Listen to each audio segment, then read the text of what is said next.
I shouldn't have to, but like I have to do it every week.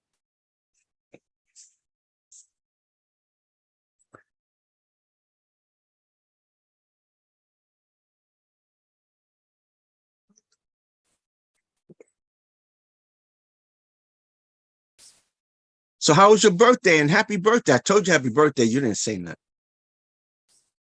My wife and I both said happy birthday to Alicia Milton.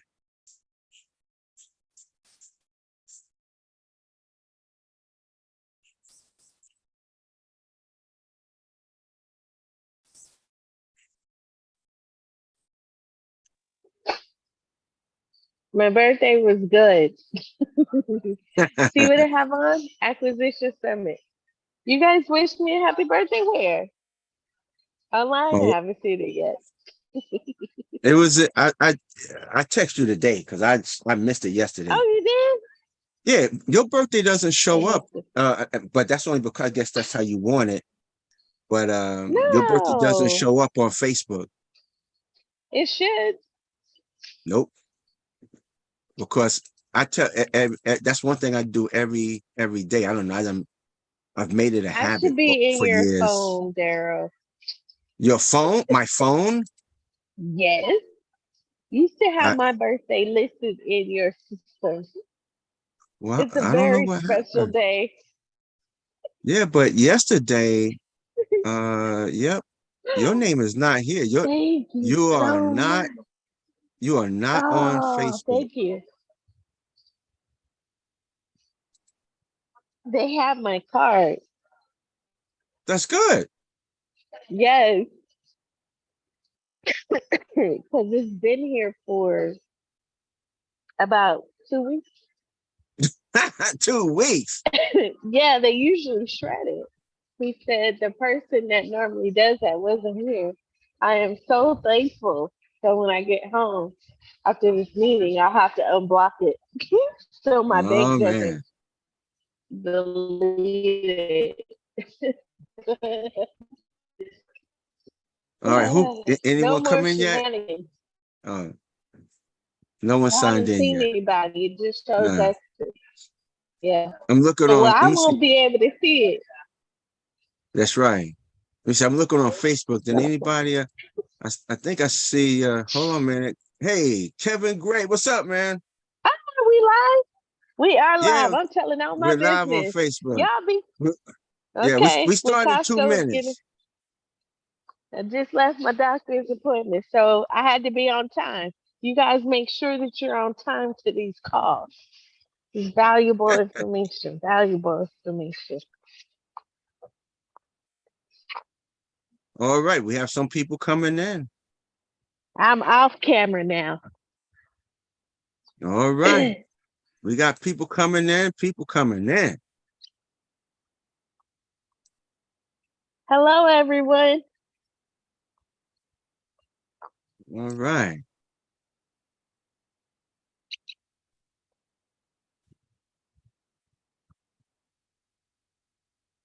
All right. So here's all right, we got another minute before we get started. All right.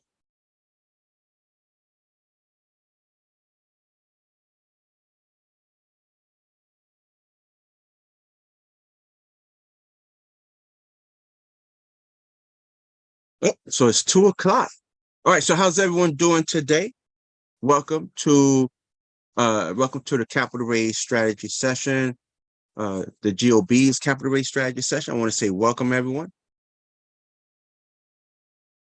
The purpose of the capital raise strategy session is one, is to educate about capital raising, what's needed, and also if you have an investment opportunity and you need help with capital raising, right? We're here to try to help you get that capital.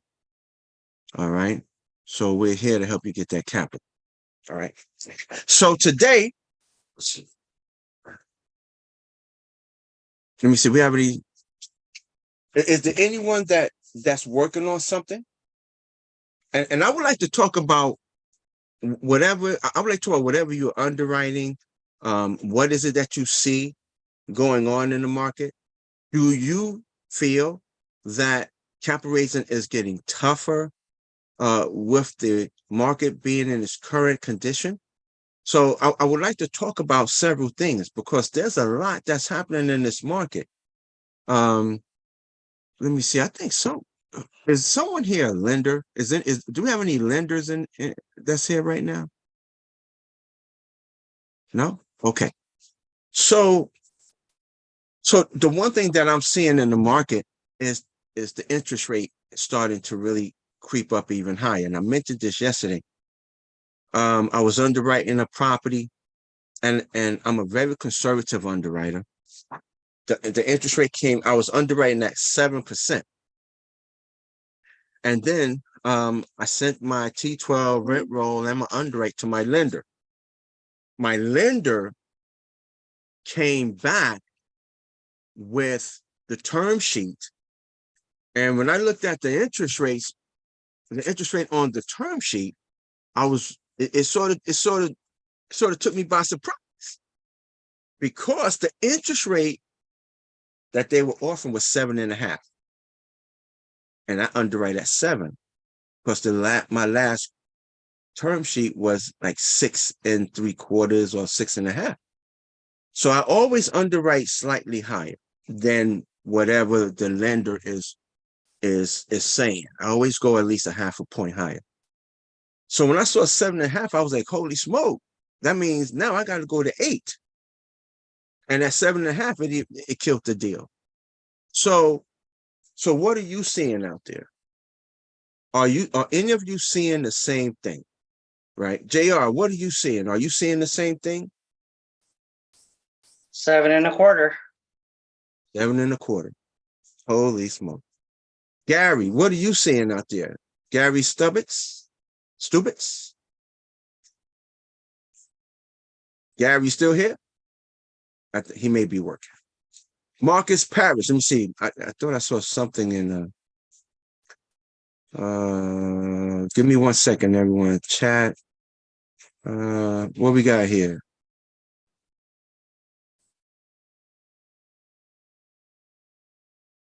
Oh, Marcus said, hi, I'm an AI assistant. Oh, sorry, Marcus, but AI assistants are not allowed. Yeah, All take right. mine off too. For some reason, mine kind of goes off automatically. I don't know why it does that. Why do we have all these AI assistants? It's something that Zoom did so that you can take notes. Oh, so that's from Zoom? Yeah.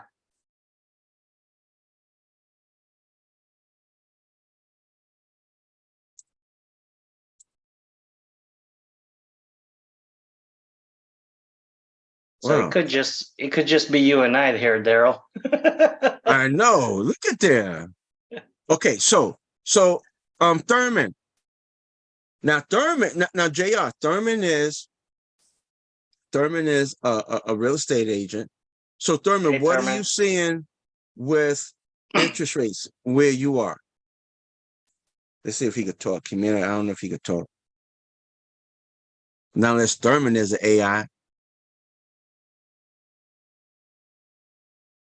Thurman, he's not an AI. So Gary and Thurman is not AIs. Are y'all here? Y'all, and if y'all talking, you're muted. So we can't hear you. Okay. If anybody out there in Facebook land or YouTube land or LinkedIn land, come on over and sign in.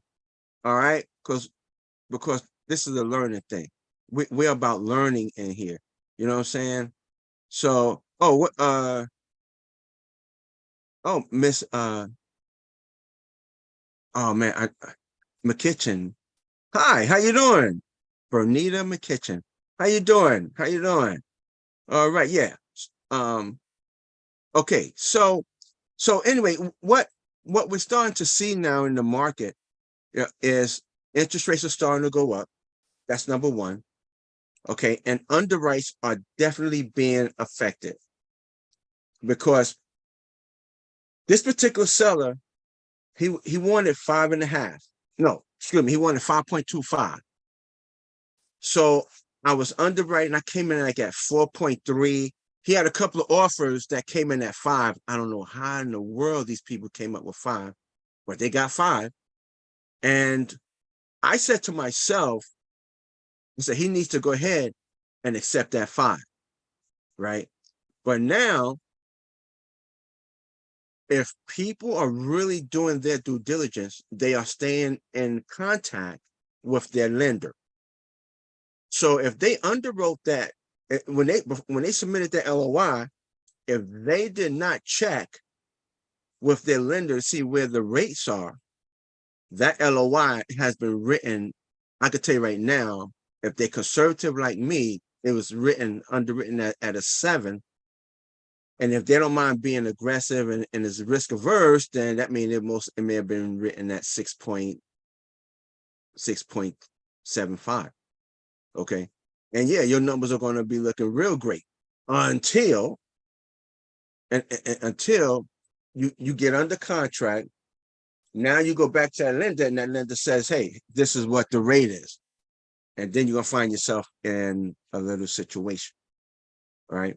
So with that being said, one, it's hurting the seller. It's changing our underwrite, which is the buyer, but it's definitely pushing that seller's back up against the wall. Right? It's definitely pushing that seller's back up against the wall. So Marcus, what are you seeing? Are you seeing any panicking in the market with the sellers? Marcus, you still muted. All right. Let's give Marcus a few minutes. He just came in. Let's talk to Alessandra. Alessandra, you here?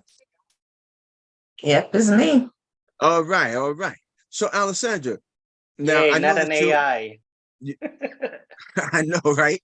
I know you're in the Chicago market, but tell us what you're seeing when it comes to these interest rates.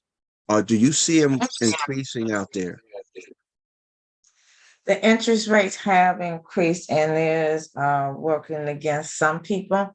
But, the seasoned investors, some of them don't care, other investors do. And so we're not seeing as many multifamilies selling like we did. It's kind of slowed down some. But those who've got money, they don't care one way or another because it's normal interest rates if it's pre-2000. Okay, so now you have just tapped on something, and this is a perfect transition into the next thing. You said they have money and they don't care. Mm-hmm. Are you seeing, I'm going to ask each and every one of you this question. Are you seeing any difficulty in raising capital in this type of market? Well, you need to know the folks who got the money that can sit back and help you with the capital raise. If you don't know those kind of people, then it's going to be difficult. But if you know them, it's not going to be difficult. There it is. Okay. All right. So now, JR, I know your situation, I think, is a little different. So tell me how you're dealing with capital raising. Right now, I'm not saying it's non-existent, but it is you have to give them how can I say this? A better return. So what does that mean for your underwriting, right? So let's say right now, and I'm just blurbing this out there. Let's say there's about 50 groups of multifamily buyers, right? Right. And without a certain pref, right? A preferred return for the investors. Not a lot of people are looking to, say, hey, yeah, let me give you 100,000 or let me give you $1 million, stuff like that, because they're looking for that pref. And until that pref is automatically gone as a general consensus from operators, then I can say, I'm glad we got rid of that crap. But for right now, for I wouldn't say my group, but for some of the groups that I see, them putting a 6, 7 pref, really 7, but if you could do more than that, but hey, that's how much are you willing to lose, right? Right.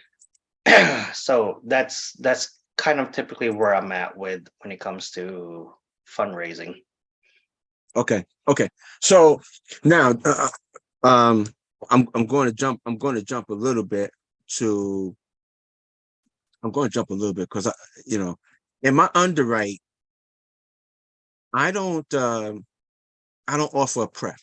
I usually I do straight 25, 75, no pref, right? Because you're giving them another 5%, which is almost the same thing. Okay. So I would like to ask this question. Let me see. Thurman, you available yet? No? Maybe another Gary? AI. I know, right? Gary, are you available? Let me see. Let me see if anybody typing and something. No, nobody's typing anything. Okay. Marcus, you available? Okay, hold on. I just saw. Oh, that's JR. Say hello. Oh, Daryl, how you doing? Hey, I'm all right. What about yourself? Hold on, say it again. I'm sorry. How you doing? What about yourself? Hey, I'm doing well. I'm sorry. My wife was talking to me. No problem. You better listen. Yes. So, okay. So, Mark is talking to his wife right now. Once he's finished, he'll come back. Daniel Leahy, you talking to your wife?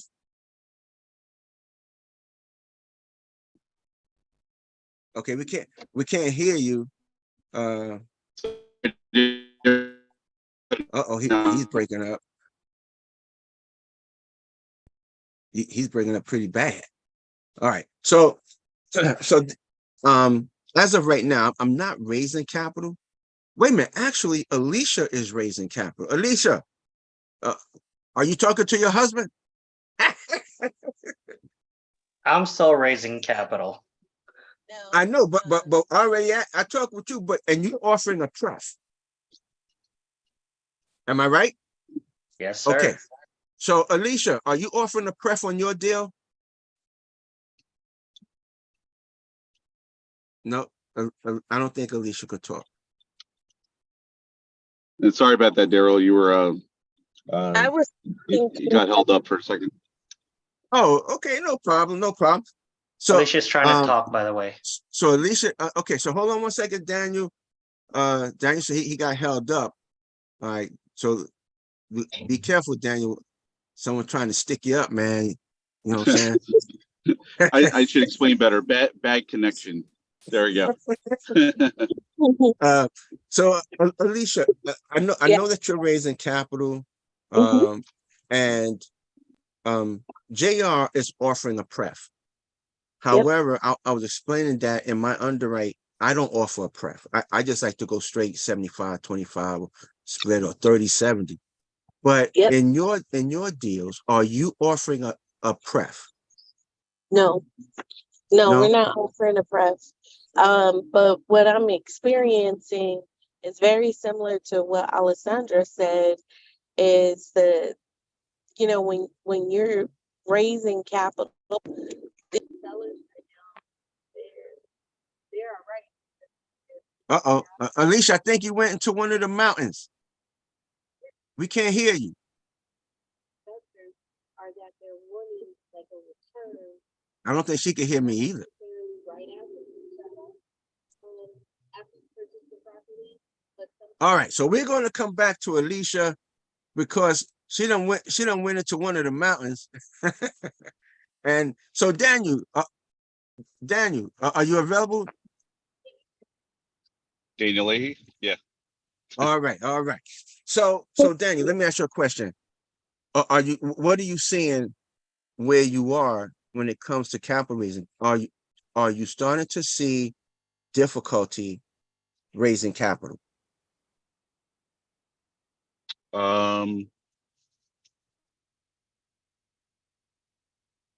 I I think it's, for the most part, from what I'm seeing and hearing, it's somewhat the same, but it's a lot more creative. And um, I guess I would need a little clarity on what you mean. What component of the capital raising is difficult, just in general? So so when I say raising capital, I'm talking about actually trying. You got there's there's investment opportunity. You're bringing it to the investors, and you're asking for 50, 100, 150, 200,000, a million, and you just getting a lot of rejection.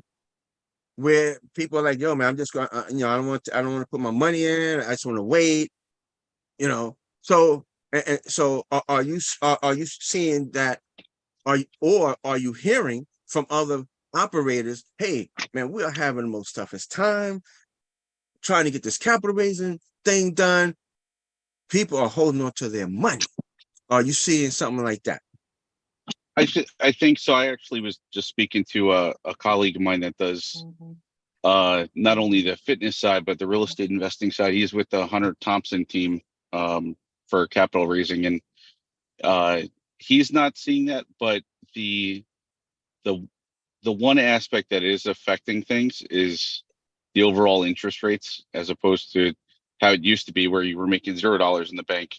Now, some CDs are five plus, in the bank. So I think that's the only thing that's kind of affecting it that way. Yeah. That I'm kind of seeing, but I think it takes a lot more of a creative deal, and right now, from what I'm seeing. Gotcha. All right. Now, Alicia, I see your hand. Hold tight one second for me. But Daniel, you said something, and I would like to know if you would just expand on it a little bit. You said creative. In what way do you mean when you say being a little more creative? Yeah, so I think it's with the interest rates primarily that are out there. I think Yeah. that whether it's a seller finance, assumable debt, or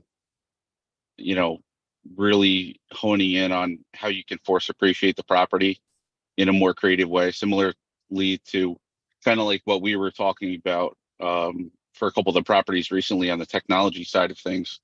So it's like being creative that way, whether it's on the debt side of things, Yeah. whether it's, being more creative. For instance, a couple of the operators that I've spoken to recently are doing like a fund to fund type of investment where, they have the capital raisers, and then the fund goes into this property, but it's Gotcha. I got you. All right. Thanks, Daniel. Thanks. I'm gonna come back to you. Alicia, let's see. Can you talk? Yeah, can you hear me? Oh, yeah. You sound good. Sound good. I know you muted me, but that's okay. No, I'm just kidding. No, No, well, what you I was was, going through the mountains and we couldn't hear you. It was like you were way in the oh, back somewhere. So, sorry. I was like, I just put you on mute until you come out of the mountains. Oh, you really did mute me. I was just joking. Um, well, to answer your question, what I'm seeing a couple of things. I'm seeing some of the smaller investors are having challenges Right. with raising capital due to the interest rate. But like Alessandra was saying, the larger investors, the higher net worth investors, that's not really affecting them because this is a normal rate. It's going to be a normal rate until they get probably past 10%. Hopefully that doesn't happen. But if it does, that, it is what it is. What I'm seeing now is, especially with the higher net worth investors, they're wanting more of a return, like a 10% cap or a 6% cap. And if they're not getting that, then they want some type of returns that have the income, the cash on cash coming sooner than 12 months. So if you can't do sooner than 12 months to provide them with some sort of return, then they're either wanting more of the pie as far as a pref is concerned, or they're just not interested in the investment. Gotcha. Okay. All right. So what's interesting now, and I want to ask you this question because you done said something that caught my attention, and you said wanting more of the pie. Can you please explain that when you say they're wanting more of the pie? Yeah, if there's opportunity to be to have, I'm trying to think of the simplistic way to say this. So let's just say you have a spot on your team that would offer 5% of the capital raise portion. People are wanting, depending upon what you're trying to raise, if they're saying that they can raise it, they want 7% or 10%, or they want a spot on the GP team. They're asking for more to raise capital. So you said, okay, so now, and so when you speak of the 5%, are you talking about of the GP pie? Yes. Got you. So everyone, is everyone aware of the GP pie? Do they know? Have you seen the GP pie before? Yeah, it's typically 30% of the carve out. Right, but everyone here may not be familiar with the pie itself, how it's broken down. Is everyone here familiar with how the pie is broken down? Oh, can you refresh this in the whole pie, please? All right, Thank you. hold tight 1 second then. Give me 1 minute, because now we get I want to you to make me the co-host. because now I want you to make me the co-host. how come? That way I can knock Alicia off. But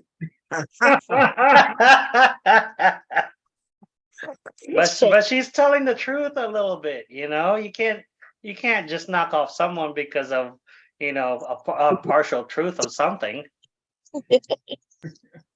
I got you, Alicia. I got you. Thank you, JR. I must be in Marcus's backyard. All right. So now all investors don't use the same thing here.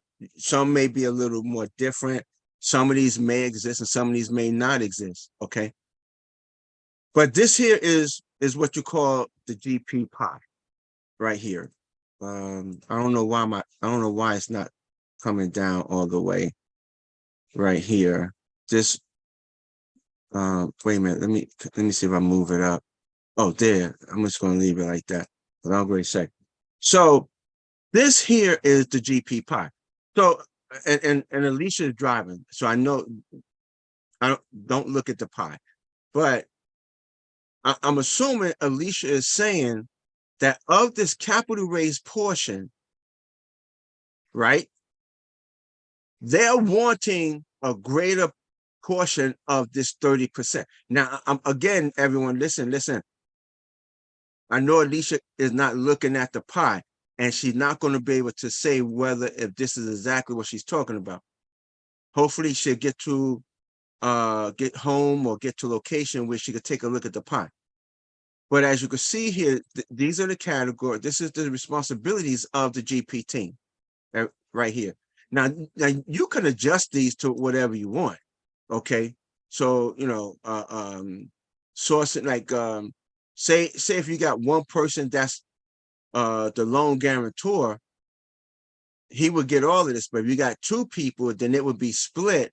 Let's say this LP and this LP are the loan guarantors, then it would be split like this. That's how it would be split, okay? But when you come to the capital raise, this is going to be split amongst all of these people up here, okay? Now, so this, that's what this is. So if this person, Alicia said, they talking about, well, if I bring this, I want 10%. That's what would happen. So let's say he's right, this person is right here. He would get the 10% if he brought in, say, $1 million, and then the rest of the pie would be split amongst everyone else. That's simply what that means. Okay. So I don't know if people are familiar with the pie. And again, everyone's pie is not the same, everyone. So don't say that this pie is the only pie. No, some people may not even use a pie. Okay, some may not even use a pie. They may just use something totally different. But that's what my team and I use. We use that pie right there. And previous teams that I was on, that's the pie that we used. We used that pie right there, right? What's the due diligence management? Hold on 1 second. Let me share. Hold on, JR. I see your hand. The due diligence management.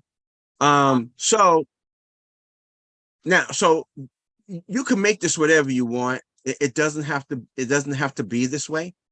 So if you have a particular individual who's going to handle just the due diligence and manage it and the functionality of it, yeah, they're going to get this. But let's say this is let's just say Alicia and I are going to manage the due diligence.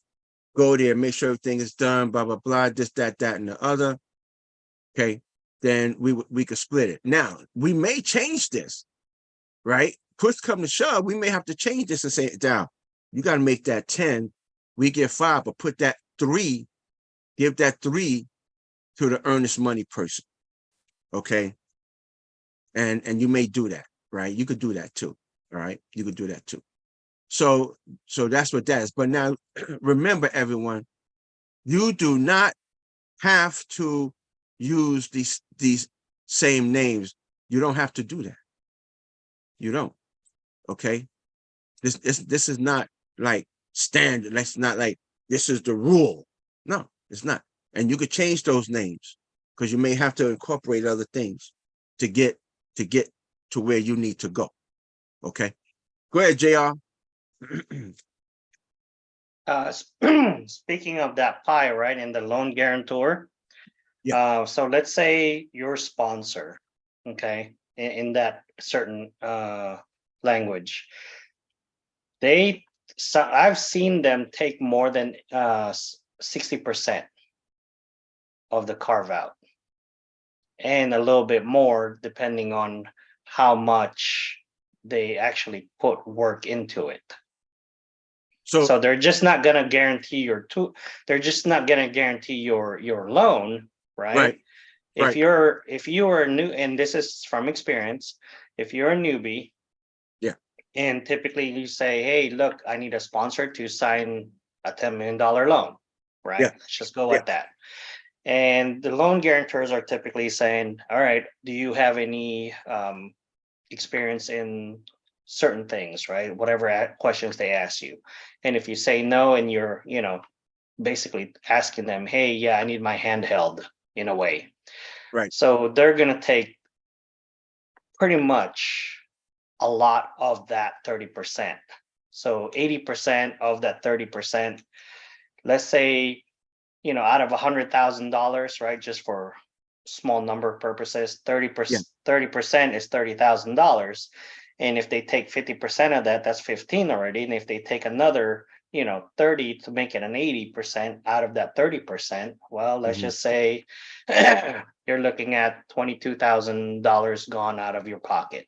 And depending on how many people there are in that team, you're looking at 7,000 that you have to split amongst the group. Gotcha. So for those who may not be familiar with what JR is speaking of. The loan guarantor is a person, he's like JR said, he is signing on the loan. But depending on how much work he has to do is depending on what this is going to be right here.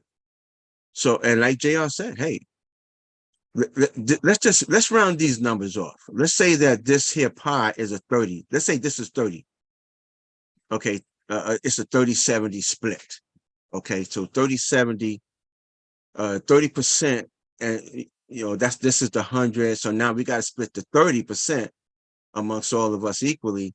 However, the loan guarantor out of that 30% may say he wants 20%. Yeah, I think I got that right. Yeah.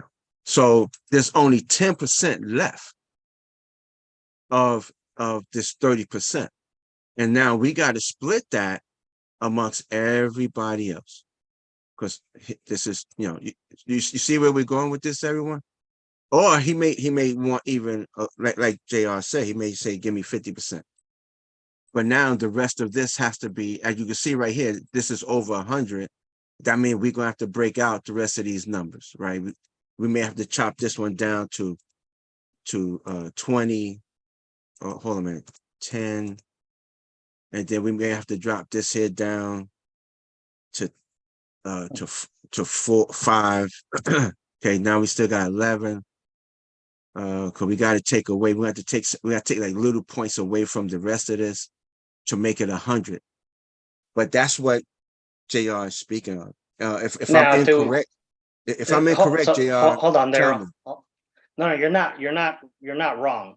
Now, what I wanted to do was to piggyback on your earlier subject of capital raisers wanting more, right?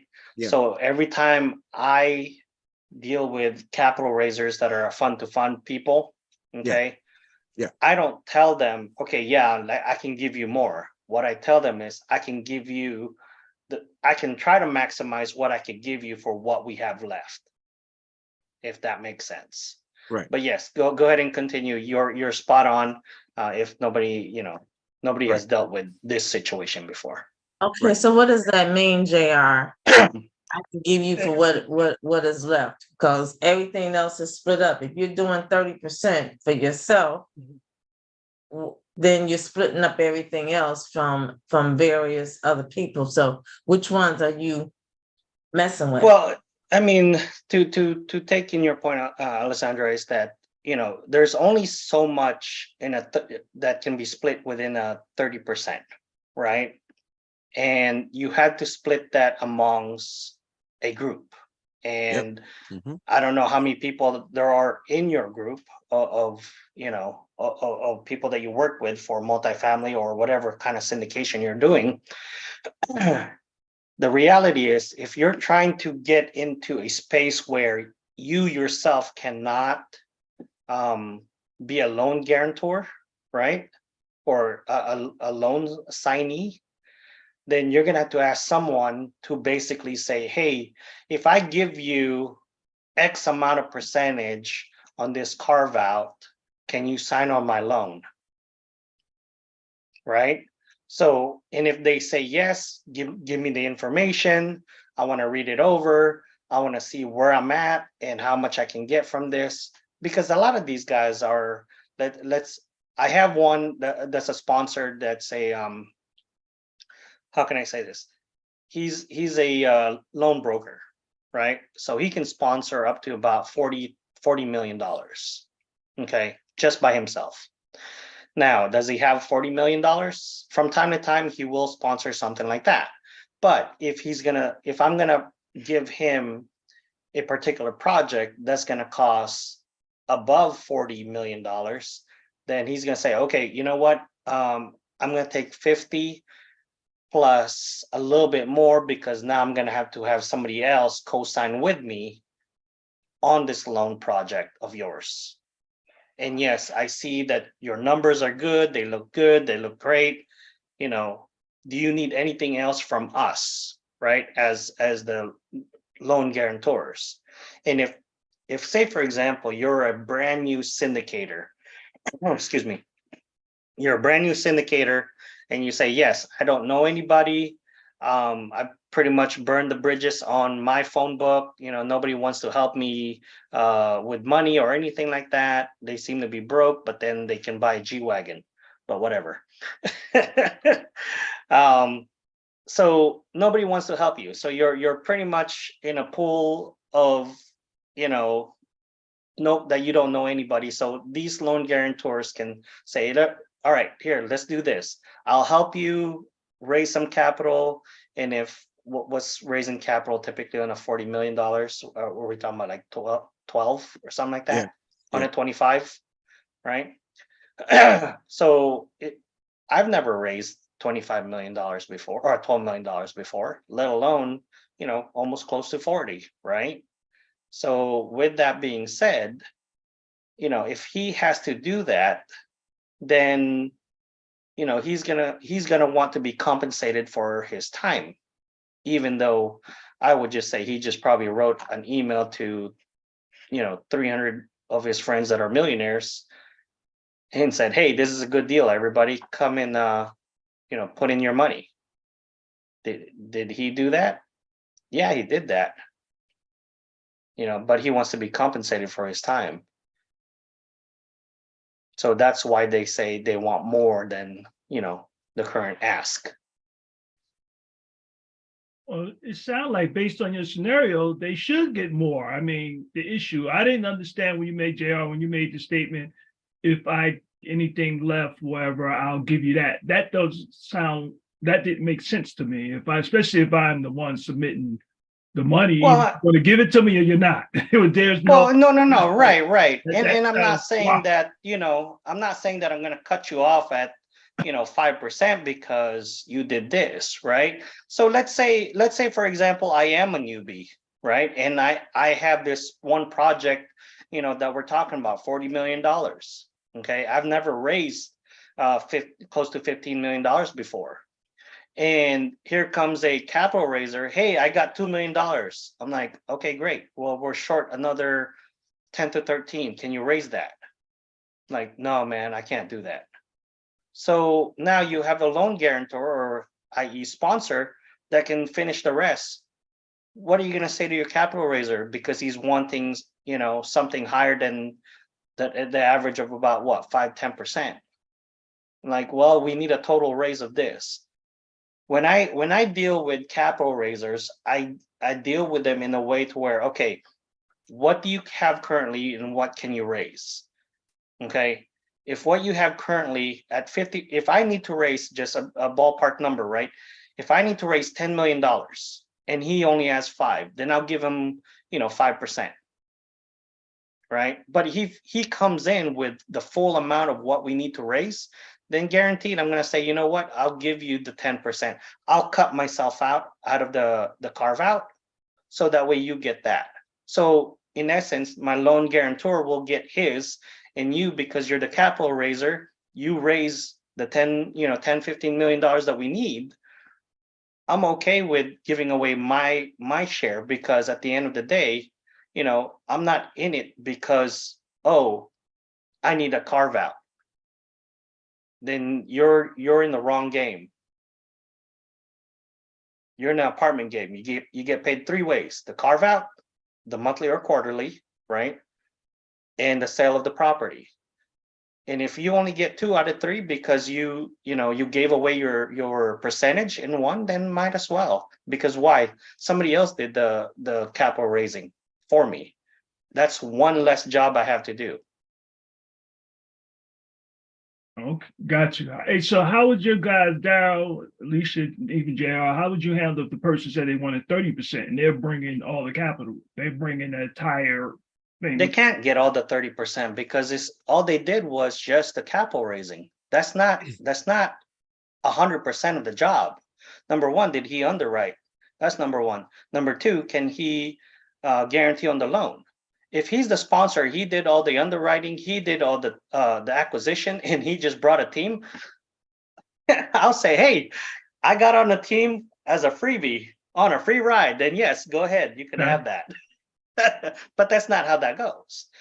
That's right. Someone's an acquisition, right? Someone's a loan guarantor, okay, or a sponsor. Someone's a capital raiser, okay? And just like what Daryl has, someone has to go over there and do the due diligence.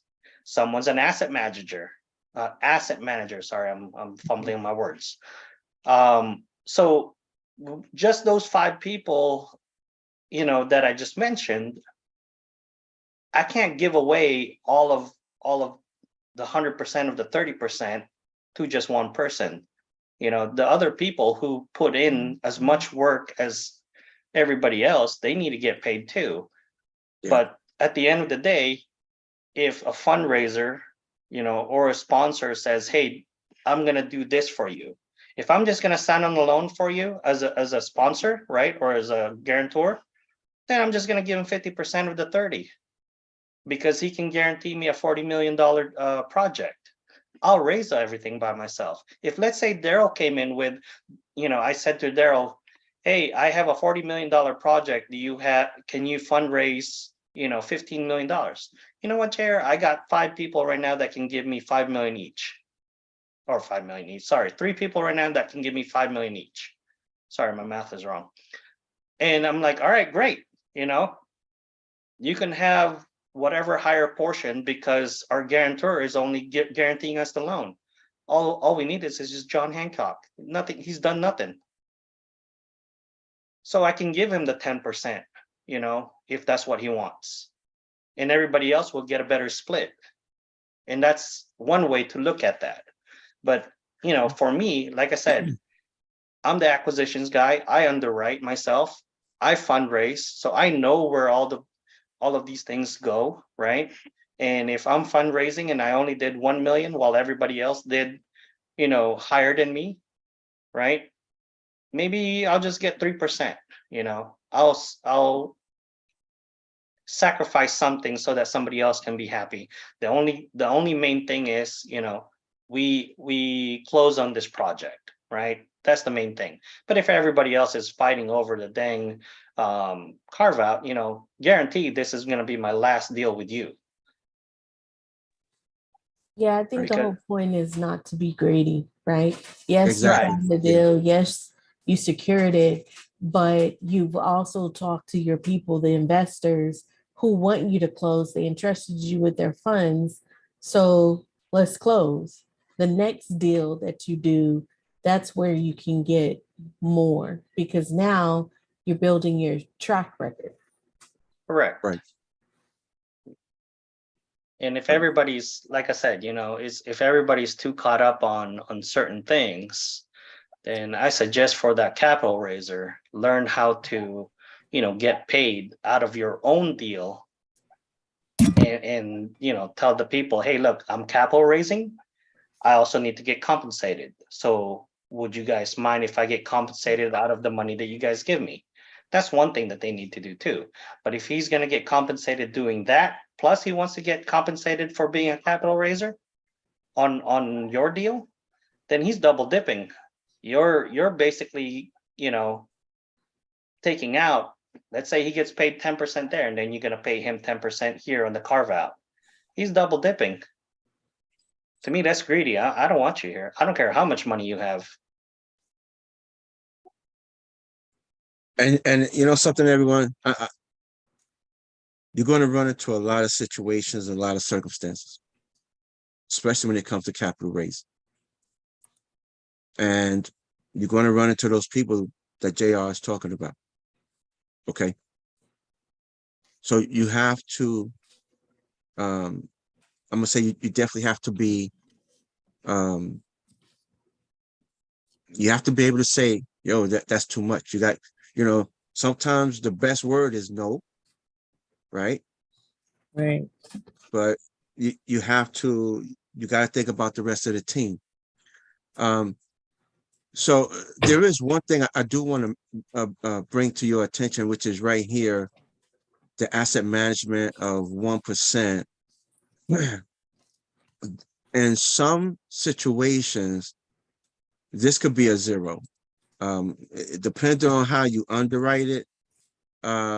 If you're if in your underwrite, if you have asset management fee there, then do not put an asset management fee here on the pie if you're going to have it in your underwrite. So in the Spencer Burton model, you have the choice of taking a 1% in the model or just putting it at 0. And because you're gonna have the 1% here. Okay. So I just wanted to just say that. Make sure you be careful, because a lot of models you do get paid for asset management fee in the model, but make sure you don't double dip. All right, that you don't double dip. Okay, but JR, that was excellent, man. JR said a whole lot. Daniel, didn't you have your hand up? Yeah, I did. I just I wanted to ask if you can clarify or just touch on the SEC component of capital raising, so that I think you know what I'm referring to. If the capital raising is all they're doing, there's certain SEC requirements, and so what's the black and white and the gray of it? So I think I know where you're going. You're saying, wait a minute, Darryl. Now you got people up here capital raising, and they don't have a license. That's what you're saying. Because how are they getting paid, right? Yeah, I guess so. And you know, the fund to fund, I'm sure that there's some SEC component there. You know, how do you make sure that you're doing it on the up and up? And I thought that a capital raiser couldn't only be a capital raiser in be on the GP team. They needed to have some other responsibility, technically speaking. Isn't that correct? So yes. Well, I'm going to let me back up. Let me back up. I'm not an SEC attorney. So any advice that I give here, you cannot use it because I'm not an attorney. So I'm advising each and every one of you to seek a SEC attorney to clarify anything that I am about to say. Again, I am not an attorney. All right. No, I am not an attorney. Okay. So Are you not an attorney? no, I'm not an attorney. So Okay. but so according to my understanding, through the education from Callister and Associates, I'm gonna throw their name out there. So if you are a capital raiser, you are supposed to have an active role on the deal, not unless you have SEC, whatever license they call that, the SEC license, to where they can raise capital. Now, I do not know how the fund to fund is being, how the fund to fund is being done, because fund to funds, they can contribute that capital to that investment. Okay, so JR said due diligence. So I don't have it on my pie, but people have different. So I do have it on my pie. I do have it on my pie, JR. Yeah, Alessandra was just Yeah. asking, so Yeah. what due So diligent management is? yeah, so let's change that. Although this is just an example, everyone, this is not the real thing. Let's take out the management. I think that could be confusing. That could be confusing. So I'm gonna say due diligence. Actually, due diligence. Hey, Daryl, I got a question with your pie as far as the Yeah. categories are concerned. And this may Right. confuse some people too, because number one, sourcing the deal, transaction management, right? That's basically your, oh, damn it, lost for words. My goodness. Anyway, like closing the deal, isn't closing the deal pretty much everybody? So because no matter what, they need to have their names and then need to create an LLC for it, right? And then sourcing your deal is basically kind of like everybody in the group anyways, right? And then everybody underwrites it. So actually everyone don't underwrite it. Well, that's Usually true. That's yeah, true. everyone doesn't underwrite it, but let's discuss this. Now remember everyone, you see these terms here, they don't have to be here. You could change any of these. And actually I think on I do believe on the Dayton deal, we don't have some of these terms. I think we don't have some of these terms, but you can make this whatever you want. Do not use any of these if they don't fit you. And you could delete these lines. You know, listen, go like that, right? Delete. As you can see, let me make sure, I'm gonna have to hit undo. As you can see, it changed the pie. All right. I'm just gonna put it back for now. Okay, just like that. But everyone, listen, these are not written in stone. That's the term I wanted to use. These are not written in stones. These are not terms that you have to use. You do not have to use these terms.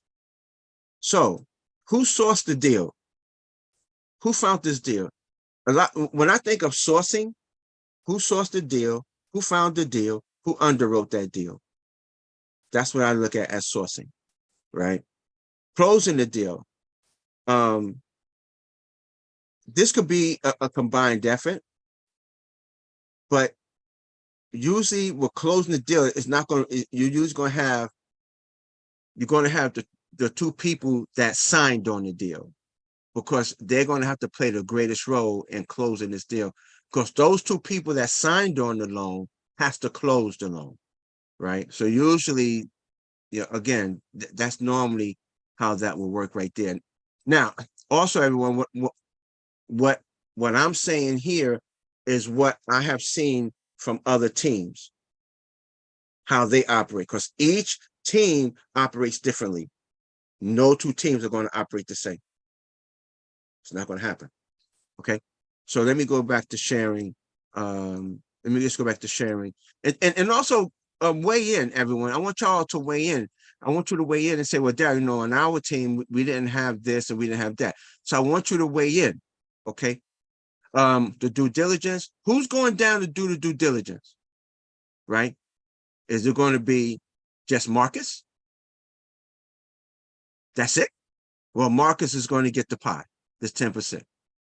Now, if Marcus, Darryl, Alicia, and Alessandra, those four are going, then it will be divided amongst the four of them. Okay. And when all four of us get there, all four of us going to work. No one's going to be like, okay, well, I can't do this. Nah, we all here to work. All right. Okay. Risk capital. Risk capital used to be part of, no. EMD, I used to have part of risk capital. EMD, I used to have part of risk capital. So, and I took it out.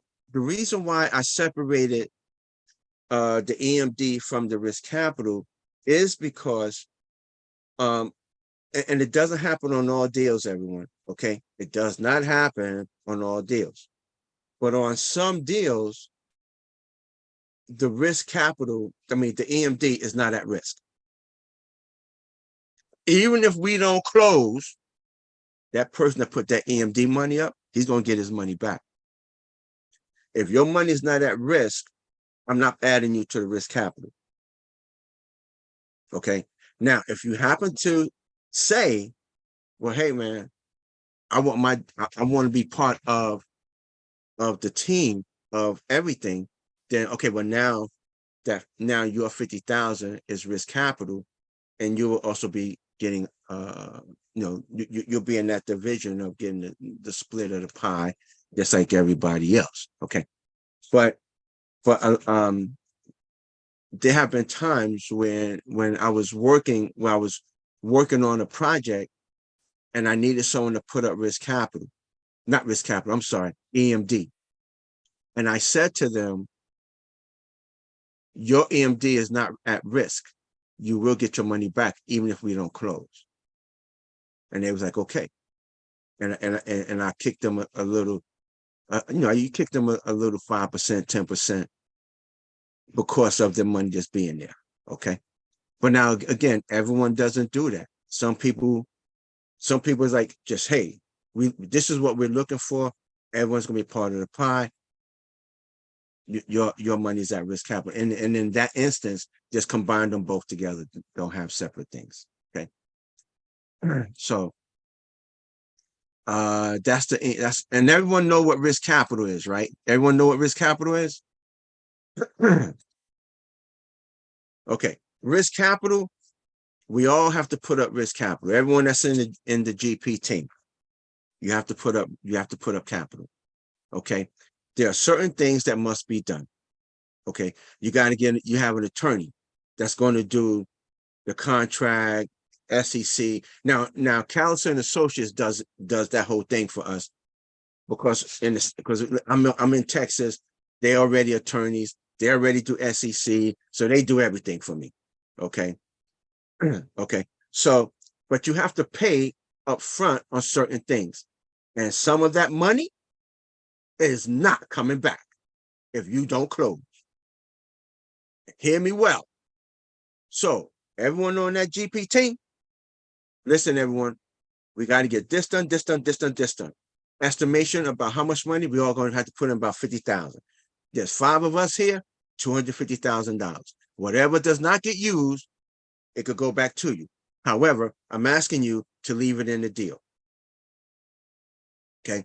Because at the end of the close, that money can't come back to you. Okay, so will you please leave it in the deal? That's less money we have to worry about raising. Okay?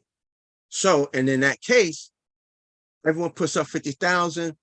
Now we got to we got to pay the lawyer. You got to pay, you're going to have to pay Freddie Mac and Fannie Mae too. Yeah, it's a percentage you got to send them. You got to send, you got to pay the roofer, the electrician, the engineer. You got to pay all these people money. Okay. So the bigger the project, the greater the money. You may need to bring on a little more people, or can everyone put in 75,000, 100,000, depending on how large the deal is. Okay. If it's a small deal, like 100 units, on 100 units, I put in 60,000 on the 100 unit that I was with. I put in 60,000 risk capital. Okay. And it's called risk capital. We didn't close. That was it. Right. But we did close. So, and I told them, just leave my money in the deal, because they were like, do you want your money back? I said, no, just leave it in the deal. Okay. So that's what that is. Alessandro, go ahead before I move on. Okay, well, you were answering some of my questions to begin with, because having a deal, you've got a whole lot of expenses that you're going through. Mm-hmm. But where are you when you're capital raising? Your CapEx, you're trying to find monies for that. You're trying to get monies so that you can have 6 months to a year worth of mortgage and insurance and taxes put up, just in case things go haywire. And then there's a few other things that you probably need to have some money for. So when you're capital raising, you're not just trying to get the money to go to a closing table, but you need all the money to do everything else with. So it's going to be more than say 30%. You're correct. So everything here, your total, where is it? Right here, total sources. All right. So your total sources, depending on, look at this here also includes your fees. Okay. So, and the fees are at the very bottom. So, and this is what I'm talking about when I say your fees. Acquisition fee, asset management fee, disposition fee. Okay. Now, actually, this could be a 0, and that could be a 0, because that is on the pie. The disposition fee is on the pie, and the asset management fee is on the pie. So this should really be 0. The acquisition fee is the only thing that's not a 0, that's not on the pie. Okay. So when it comes to your capital raise, yes, your capital raise is, you're not only raising closing costs, buy down, but you're also raising this here, you're also raising this, and you're also raising all of this. You're raising a lot. Okay. Mm-hmm. So you're raising a lot right now with everything else, which is going to, is your capital raise is going to be a pretty big chunk of money. Mm-hmm. The one thing that you'll notice that I do is right here on my closing cost, you notice I have a 3% on 3% on this one, but normally I usually underwrite at 5%. Okay. Normally it's 5%. If you notice, this went up to 13 million. Okay. Now, you're probably wondering, why do I do that? And we're 2 minutes past the hour, so I'm going to make this real quick. The reason why I do that is because I guarantee you, at that closing table, somebody's going to say, yo, we're short some money, we need more money. Guaranteed. It's going to happen.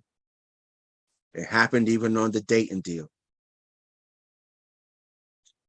But by me being conservative in my underwriting and had my closing fee at 5%, it covered it. I did not have, I wasn't going like that. Mm-hmm. We were good to go. Let's Mm-hmm. close. Bang. And we close. Right. So listen, everyone. Hey, Daryl, before you hang up, what is the ideal amount of GPs to have on a deal then? As little as possible. As little as possible. If it could just be you and one other person, be you and one other person. But I could tell you right now, the bigger the raise, you're going to wind up having about 4 or 5 people, because if you got to raise, like right there, if you got to raise $10 million, not if you could bring at least half, then maybe maybe 2, 3 other people, right? If you could bring half of that money, that's about 2, 3 other people, right? But if you don't have that strength, and let's say let's just say for right now, your max is $1 million, then you're going to need to bring more people on. And you may have to talk to some fund managers, and but if you have someone that, I would say, go to your heavy hitters, and like, before you get started, listen, this is my raise. Can you bring 5 million or whatever, partner with me on this deal? That will work. That will really work. But I'm just going to tell you, as few as possible. But if you have to have more people to raise that capital, then you're just going to have to bring them on. However, everyone doesn't have to sign on the loan. Seriously, you could say, all right, but you can't sign on the loan. Some people are going to say, well, if I bring this, I want to sign on the loan, right? And if they do bring, I've had some people say, well, Darryl, if I bring this, I want to sign on the loan. 250. They say 250. No, not for 250. You bring 500. Yeah, I'll let you sign on the loan, right? What about your LPs, your silent partners in the deal? How are you doing them? Well, LPs they'll only bring a certain amount. They can't bring a whole lot of money. They only could bring a certain amount of money to put in on that deal. They go over that threshold, and that lender find out, they have to sign on that loan. That's right. So you have to, and that's going to be another topic for if y'all want to talk about that. for next week, that could be the next topic, because I'll show you exactly what I'm talking about, where that almost happened to me. And I said, and it was brought to my attention by my attorney. Hey, Daryl, this individual just went over by, it was like by 1%. And we had to tell him, we got to send you back some money. Because if Fannie Mae or Freddie Mac would have found that, they would have been like, yo, you're in breach, either that or something has to happen to this guy, money or whatever. But we caught it early on. They were like, yo, that one, here it is right here. So we got to give him back that money. I did hear people have not gotten their loans through with Fannie by this month. They're gonna have to go look for somebody else to do the loan for them. So, because they run out of money by October, and we at the end of October now. But so, you know what that means, right? You know what you're left with, right? Anybody else who can give it to us. Yeah, but you know what you're left with. Fannie and Freddie don't require what?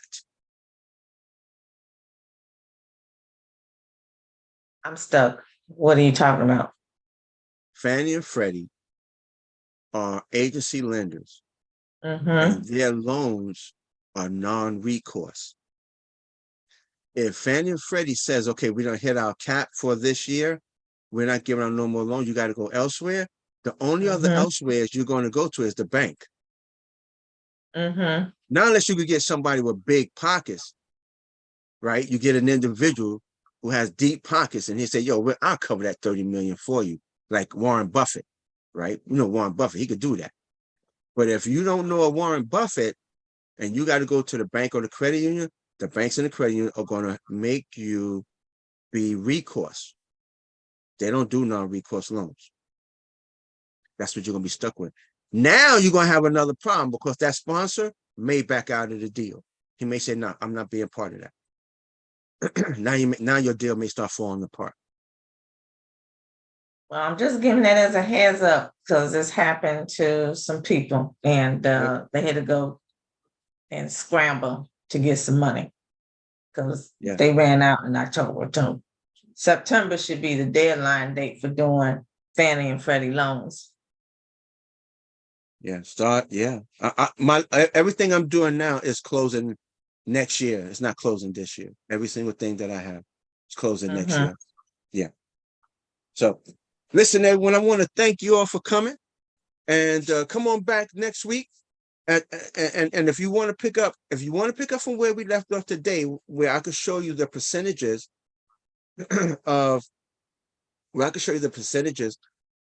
how this is broken down so that none of them limited partners go over a certain amount, let me know. I'll be more than happy to, and we could discuss that tomorrow because that really is everything is part of capital raise. Okay. So thank you all for coming. JR, thank you. Marcus, thank you. Alessandra, thank you. Seth, thank you. Daniel, thank you. Thank you all. Be back here next week, next Wednesday, 2 p.m. Hey, have a blessed day. Same. Hey, Daryl, did you give us that pie chart in our mentoring program? Because I don't remember seeing that. It may not. I may not give that until we get the a deal closed. Okay. Yeah. But it may be there, man. To be honest with you, I think it may be there already. I think that pie chart is there. Yeah. All right, I'll take a look. So, thanks. All right. Stay cool, everyone. Stay cool. Talk to you later. Bye-bye.